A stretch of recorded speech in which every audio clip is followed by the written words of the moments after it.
For 40 years, World War II movies have portrayed brave Allied pilots flying through German anti-aircraft blasts, bombing the enemy. But what do we know about the people on the ground? How did the German civilians experience this war? Today, you will hear about their reality from one of those civilians. You'll meet a young girl who looked up at the wartime sky. She saw an endless sea of planes. She heard the roar of engines with a mixture of amazement and horror. Discover what it was like for this young girl to grow up in a world at war and its aftermath. I'm your host, Dox Doxiadis. Sit back in your favorite chair and watch and learn, because the better part starts now. Welcome to The Better Part, a program by and for seniors and devoted to exploring the many facets of those better years of our lives. The name of our program was inspired by a quotation from Robert Browning. "Grow old along with me, the best is yet to be, the last of life for which the first was made."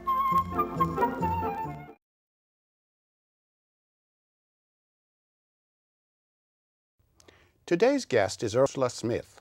She was born in Essen, Germany on the eve of World War II. Ursula left Germany at the age of 18. She emigrated to Canada with one suitcase, not speaking a word of English. 6 years later, she came to the United States. She eventually graduated from San Jose State and went on to pursue a successful career in finance. Welcome to The Better Part, Ursula. Thank you very much for inviting me. It's a pleasure to be here. Ursula, can you tell us a little bit about yourself? Yes, I was born in 1939, in January 1939, like you mentioned, in Essen, Germany, 9 months before World War II started, after Hitler marched into Poland. The area, the city of Essen, was located in the Ruhr Valley, not far from the Rhine, in the northern part of Germany. Because it was the industrial breadbasket, 90% of the public and industrial buildings after the war were bombed.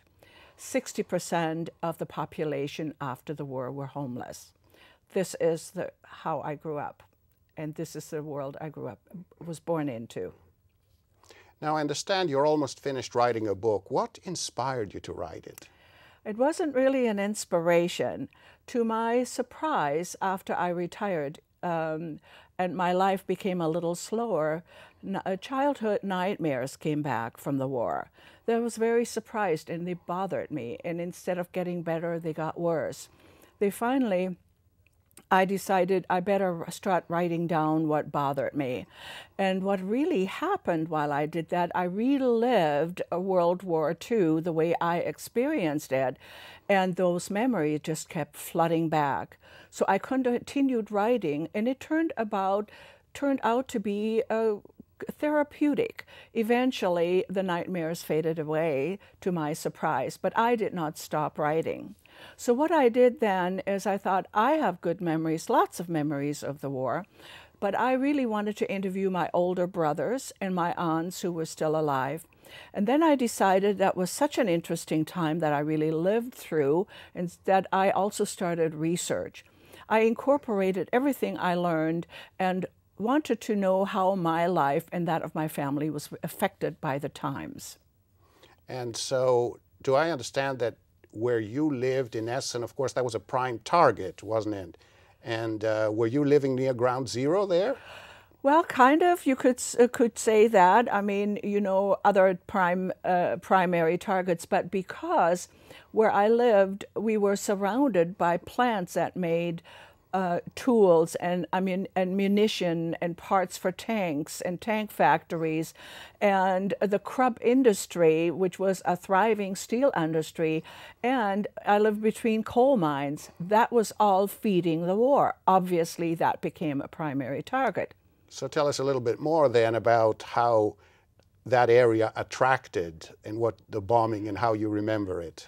It turned out to be, Essen was a very highly populated, densely populated area, but I lived on the northern edge of the city.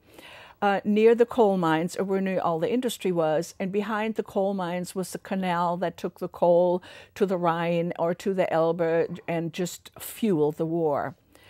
So what kind of bombing raids were you experiencing? Well, Essen actually had its first bombing attack in 1940.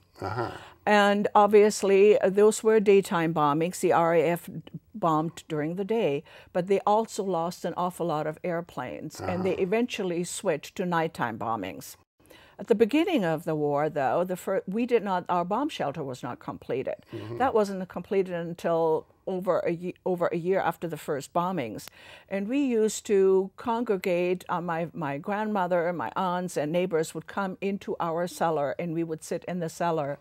I remember the first bombing, the cellar, we were a lot of people there, and the adults would take chairs and put them into a circle. They would fill buckets and put them next to the chairs. And we would leave, because we were a lot of people in the cellar, they would leave the window open and so we would have air. One time, I remember, of course, when the bombs exploded and missed their targets, they would explode in the fields and in our gardens, and dust would billow in through the window. One time, while I was sitting right across from the window, not just the dust came in, but a little projectile flew in. And it was like, for me, time suspended. This projectile turned out to be a bomb, and it turned in midair, and it scuttled down into our open drain and down the pipe. My then 14-year-old aunt jumped up, grabbed one of those buckets, and poured the water after it. We put the washcloth into the water and put them over our mouths so we would not inhale the dust. I remember that so well, and I was less than 2.5 years old because the bomb shelter was not finished yet. Did you stay there all the time, or did you try to get out? Once the bomb shelter was finished, in the beginning of a summer, end of the spring in 1941, my brother told me we were not allowed to stay in the cellars. And then we would run to the to our bomb shelter, which was on the location of where the coal mine was, where my father worked. We would run there then. And I remember when the Americans came into the war, we had daytime bombings and nighttime bombings. And I remember once my mother had gotten my brothers ready to run through the bomb shelter. My dad helped me, and we were a little late leaving. And my father and I took a shortcut, ran through our garden path through the open fields, and we heard the motors already behind us. And I was fascinated. I turned around and saw that there was just like sparkles of light that illuminated our houses. I was fascinated by it. My father just absolutely pulled me by my hand, and we ran through the field. Bombs exploded all the way around us. Later, I learned that those were really markers for the pilots, because the pilots were using saturation bombing in the area where I lived. Oh, well, I understand now that there's a part of your book in which you actually had to leave that area to travel to Berlin. Is that correct? Well, that is true. After our school was bombed and my brothers could no longer go to school, schools in other cities were bombed too. And the Nazi government implemented a child evacuation plan where school-aged children needed to go into the country so they could go to school. They stayed with strangers. After we changed trains in Nuremberg and went into a little putt-putt train that went to the country, and only farmers were in there with red faces, we traveled all of a sudden through just forest. And there is where I would like to read to you a little bit out of my book. I woke when the brakes squealed and the train slowed. Tall trees moved by the windows on both sides. The full moon hung low in the sky. The train stopped. I looked out the window and saw the engineer walk toward us. Verdunklung, he shouted. Everyone pulled the window shades down. The lights dimmed inside, then went out. In the dark, someone said, "Air raid." Terrified, I scooted closer to Father. My stomach tightened. "Can we go to a shelter now?" "There are none in the forest," he said. "We have to wait it out." I heard the familiar hum of approaching airplanes. My skin started to tingle. I had difficulty breathing. Papa, I'm scared, I said. Pray. No prayer came to me. Papa, are the bombs going to fall on us? No, they're heading for the city. Are the children in the city praying to God too? He did not answer. I worried that God might hear the prayers of the children from the city first. Then would he protect me too? I knew the pilots could see the train from the sky in the moonlight. I began to shake. My skin tingled even more, and I pulled so tight over my body that I gasped for air. Whimpering, I squirmed on my seat. Suddenly, my skin split open as if it had a zipper. I stepped out of it and frantically ran out among the trees. Moonlight flooded the forest. Oh God, I can't hide here. I can't get away from the bombs. If I keep running, I might get back into my skin. The train would leave without me, and my body would be lost in the forest forever. Petrified, I stopped and retraced my steps. Jumped back onto the train and into my skin. It closed around me with a sound like suction. I was whole again. The planes passed above and headed for the city. When we couldn't hear the droning of the motors anymore, the train continued the journey. This was very terrifying to me. Yes. And though I continued the train and went to the farm where there were no bombings, and my father wanted to put pajamas on me at night, I screamed and screamed because I felt uncomfortable, not understanding that really I didn't have to worry about running to the shelter in the farm where there were no attacks. He was not, and it became clearer to me writing the book than it did that at the time.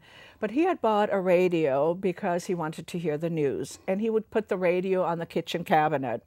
And when he wasn't in the kitchen, I would turn the radio on, and I loved listening to Hitler speak.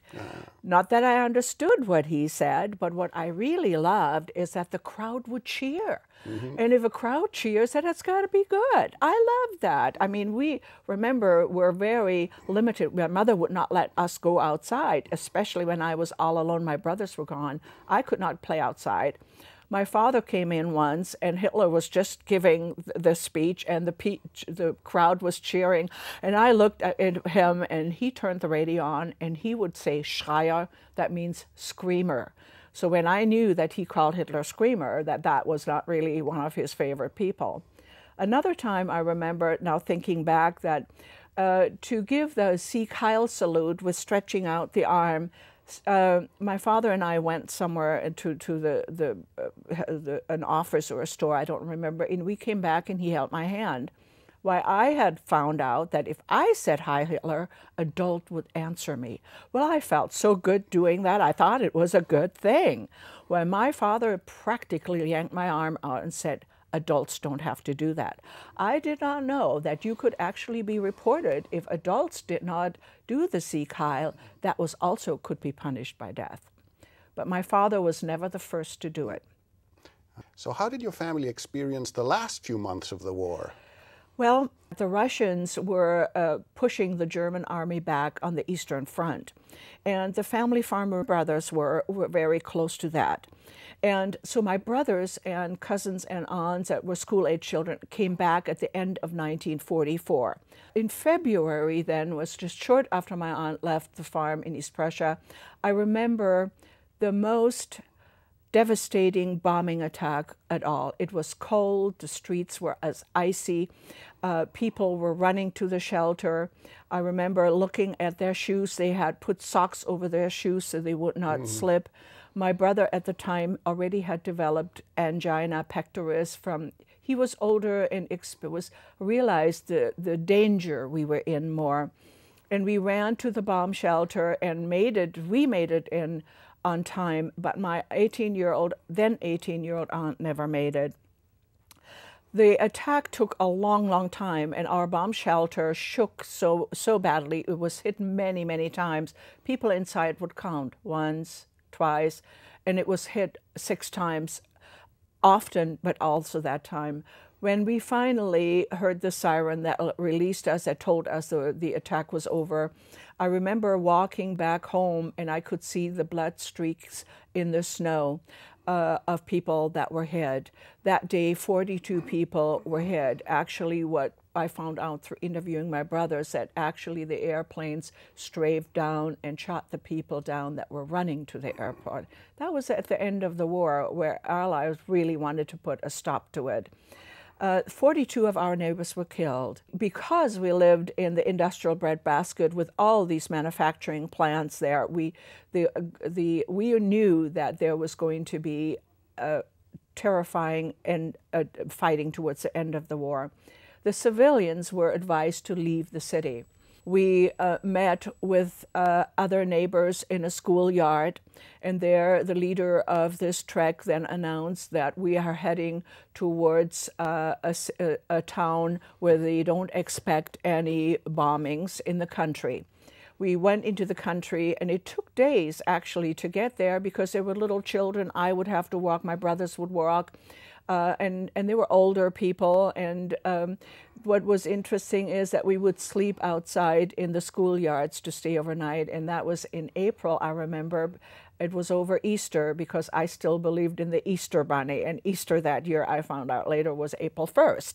We then moved into the gymnasium. We slept on the floor. Babies were born there. The women formed groups and cooked in a kitchen. We all ate together in a big kitchen. I loved this as a child. We didn't have bombings at night, and we could go outside and play during the day, even though the war was not over yet. And we stayed there for quite a while until actually the military command of Westphalia, where I lived, was the first to lay down the weapons and capitulate. We didn't go back right away, but eventually we did start our trek. We had to cross river and canals again. But by that time, the bridges were all collapsed. They were dynamited. They had broken in half and rested in the water. And the men had to find some ways to get our carts and not get our bedding wet because we didn't know how long it would take us to get back home. We kids would just settle down then, and I remember one time arriving in one of those bridges. It always took a long time to get across. The men... the boys raced around down the embankment. They wanted to go towards the river. And the adults jumped up and they said, "Stop, mines." When we finally arrived back on our street, what was very interesting, most of our neighbors were with us. One or two of them stayed. But the upstairs windows opened and strangers looked out at us. And they did not speak German. But my grandmother and my grandfather spoke Polish and understood Polish. And we did not, and they said, "Oh, Poles." And what we found out later from the Polish commander, of course, Poles, all the war prisoners were released, and the Poles were in a special area, and those that moved into our homes were Poles that did not want to return to Poland. They wanted to stay in Germany. And our neighbors had contact with the commander, and they eventually got them out. When we finally got to our courtyard, our house door was open. Our front door was open, and my father said, "Wait here, I will inspect the house first." So it took him a while to go upstairs and through downstairs and into the cellar. When he finally came back, he said, all of our canning goods, our vegetables, and our fruit, and our potatoes were stolen. We moved back in. I did not mention that a lot of people that were bombed out during the war had moved, people that were not completely bombed out had to take people in. Although our roof was leaking, we had a couple living upstairs, and they had come back. So the five of us, my two brothers, my mother, we lived in 2 rooms. And when that is actually when for us, bad times really started because of hunger. Well, the war officially ended in May of 1945, but I'm sure that things did not return to normal anytime soon. So what was life after the war? It was more difficult for some people than for others. First of all, the Russian army pushed forward, and a lot of people came from the Russian-occupied areas and moved into, they were refugees where we lived. 60% of the people in my hometown had lost their homes, were bombed out. They would come back then to bombed out homes, and they lived in ruins practically. There was no food. My father had a few seeds. He started a garden with what he had, but we had no food. The stores were empty. But what was not stolen was fodder grain that my dad had. We had a pig and we had some chickens before we left, and my father let them out before we went on the trek. But they were, of course, gone when we got back. But the feed grain was left. And my mother cooked those. We lived on that for literally for over 6 months, even longer. It kept us actually safe. It kept us healthy. And my father had a little bit of seed, and he could then you know, we had a few carrots and that, but not enough. Hunger really set in, starvation set in, tuberculosis became broke out. It was a very, very hard time. We as children did not have enough to eat. We had my father kept one of the bomb shelters that had pulled groundwater, and we called it our duck pond. I looked outside and I see a person in flames run through the fields and jumped into our pond. We found out later that he was one of those young men that collected bombs and played with an incendiary bomb, and it exploded, and he was severely disfigured. My brothers stopped collecting bombs at that time because they had done the same thing. Then their big deal was when they found a downed airplane. So they collected from that downed airplane magnesium and brought it home. My brothers had intended to use that for the first New Year's Eve of the peacetime, so then they were looking again. They come home one time with gypsum that they found in one of the plants. And I don't know how they found out how to do this, but they collected empty beer bottles, and on New Year's Eve, they wanted to do fireworks. And they cut the gypsum up in little pieces and put them on Christmas Eve when it was dark, on New Year's Eve, they would go away from my parents, where one of the boys knew that his parents were celebrating the first New Year's Eve with relatives, so there was nobody in his house. They put the gypsum pieces in there, water, and I think a little bit of vinegar, closed it up and shook it, and then you would see this cloud develop, and then we would run around the corner of our brick houses and they would explode, obviously inside of bottles. It was very dangerous, until one of the boys, later on we found out, lost his eyes through that as well. We came back on New Year's Eve, and it was, if my parents found out or had heard that all the church bells that were not bombed would ring. And we would go into our house, and my father would turn the light out and open our kitchen window. And then around midnight, all of a sudden, we hear one bell in the distance and another church bell. And it was supposed to be all the church bells that still existed in Germany were supposed to ring in the first year of freedom. I see that our time is almost up, but this has been very interesting. So is there anything else you would like to add before we wind up? Well, I would like to mention that I am writing a book about my experiences. It is called Picking Tomatoes When the Sky is in Flames. There is a chapter in there when I was picking tomatoes in it. And it is actually, it was a gruesome time that I lived through, and human suffering. But it also is a story of triumph over despair. And that a new life began once Germany had the first election in 1949, and things actually started to normalize then. And I am grateful for having parents that were there, that my mother and father directly were not killed. This has been a very enlightening show for me. There was a lot of things I didn't know about it. So I want to thank you very much for coming to our show today. Thank you for inviting me. At dusk, the giant bombers go for a raid against the greatest of German armament plants, the Krupp Works at Essen. A night raid into Germany. And at Essen, they release incendiary bombs and high-explosive blockbusters. 450 acres of Krupp Works glare with fires in the darkness. And now the camera catches the spectacular freak of chance. In a storm of anti-aircraft fire, an incendiary bomb is hit by an anti-aircraft shell. The firebomb explodes with a blinding glare which grows smaller as it falls. A night fantasy.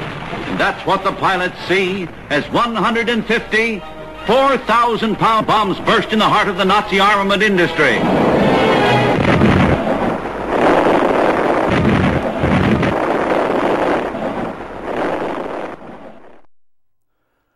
Thank you for joining us. We hope that you have found today's program both informative and interesting. If you would like to suggest a topic or a guest for The Better Part, you can always reach us at the Cupertino Senior Center. The number there is 408-777-3150. You can learn more about us and order a copy of this program or one of the many programs that we've done by visiting our website. The website address is www.thebetterpart.com. The Better Part has many of its programs available through the Santa Clara County Library System. And The Better Part has selected programs also on YouTube. Thanks again for watching. See you next week.